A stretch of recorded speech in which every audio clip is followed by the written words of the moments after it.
Good morning sir. Welcome to the rehab. చెప్పండి, మీ problem ఏంటి? పొద్దున లేస్తే దమ్ము అవుతుంది, దమ్ము లేస్తే లైఫ్ అవుతుంది. ఓకే, దమ్ము ఎట్లా ఆపాలనేది అసలు అర్థమే కావట్లేదు సార్. ఓకే, అందుకనే మేము ఈ రీహాబ్కి వచ్చినాం. సిగరెట్ బంద్ చేసేటట్టు చేయండి నన్ను. Tell me about your self.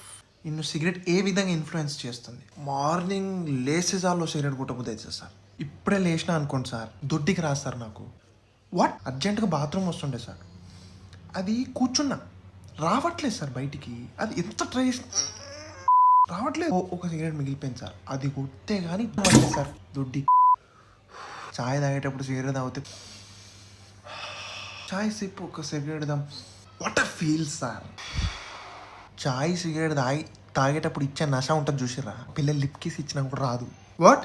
Some times ఉంటాయి సార్, ప్రాబ్లమ్స్ ఉంటాయి, ఇంట్లో రిలేటివ్స్ వస్తారు, ఇప్పుడు బాగా కొట్టబుద్ధి అవుతుంది సార్. నేను చిన్న ఉన్నప్పుడు పేపర్ మీద ఇట్లా మంట పెట్టి వత్త లేకపోతే నేను చైన్ స్మోకర్ అయ్యేటోనే కాదు సార్. నేను చాలా మంచోను సార్. నేను రోడ్డు మీద కాల్ చేసిన సిగరెట్ దొరికేవి సార్, అవి తీసుకొని ఏం మాట్లాడుతున్నారా నువ్వు? మైండ్ ఉందారా నీకు? ఇప్పుడు ఒక రిలేషన్షిప్లో ఉంటారు, వాళ్ళకి అమ్మాయి అబ్బాయి విడలేని తనం ఉంటుంది కదా.